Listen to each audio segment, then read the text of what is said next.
Porsche ခန့်ရင် A3 အခုနောက်ဆုံးထွက်ထားတဲ့ model မှာတာယာလဲပြီးရင် setting ရှင်ဒီလေးကျွန်တော်လာပြောပြမှာဖြစ်ပါတယ်ပထမဆုံးဒီ setting ထဲဝင်မယ် setting တဲ့ကကျွန်တော်တို့ကားဆိုတဲ့ဟာရှားမှာဖြစ်ပါတယ် okay ကားဒီမှာတွေ့ပြီကားကိုနှိပ်မယ်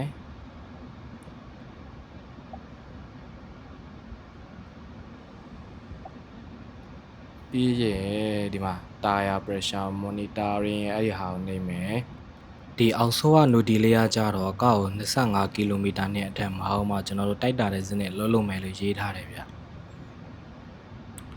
အပေါ်ဆိုးက pressure deviation ရှိတယ်အကောက်လေးနှိပ်လိုက်လို့ရှိရင်ကျွန်တော်တို့အခွေဆိုင်ကလက်မ20သုံးထားတယ်တာယာမျိုးစားကြတော့ဆမ်မာပေါ့နော်ဆမ်မာသုံးထားတယ်ကျွန်တော်တို့ခွေဆိုင်ရောတာယာမျိုးစားရောရွေးချင်တယ်ဆိုလို့ရှိရင်အပေါ်ကဒီတာယာ selection ကိုနှိပ်ရမှာဖြစ်ပါတယ်ဒီပေါ်ဆိုးလေးကဒီထဲမှာဆိုလို့ရှိရင်ခွေဆိုင်ဘလောက်ဒီခွေဆိုင်ဘလောက်ထိသုံးလို့ရပါတော့ဘယ်လိုတာယာမျိုးစားတွေသုံးလို့ရတယ်ဆိုတော့3မျိုးနဲ့3စားပြောက်ပေးထားပါတယ်ဒီမှာဆမ်မာရှိတယ်all season ရှိတယ်အောက်မှာ winter ရှိတယ်3မျိုးရှိတယ်ပြီးလို့ရှိရင်ခွေဆိုင်ကကြတော့20 21 22ထိသုံးလို့ရတယ်ဗျခွေဆိုင်ကြတော့3မျိုးနဲ့3စားဒီသူ choice ထားပေးတာပေါ့နော်ကိုထက်တဲ့ခွေဆိုင်တာယာမျိုးစားပေါ်မှာမူတည်ပြီးတော့ကျွန်တော်တို့ရွေးပေးရမှာဖြစ်ပါတယ်ဒီထဲမှာဘာဖြစ်လို့လဲဆိုတော့ဆမ်မာတာယာမျိုးစားမှာထိုးရမယ့်၄ပေါင်နဲ့ဝင်တာတာယာမျိုးစားမှာထိုးရမယ့်တာယာ၄ပေါင်ချင်းမတူလို့ပါ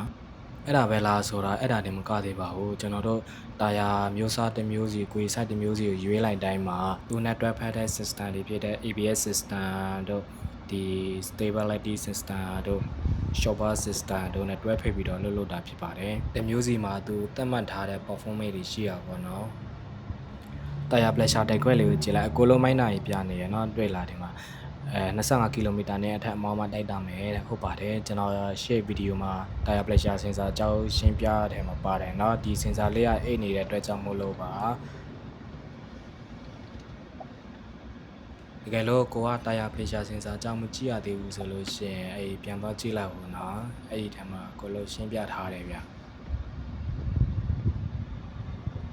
โอเคအားလုံးပဲဆင်ပြေကြပါစေဗျာ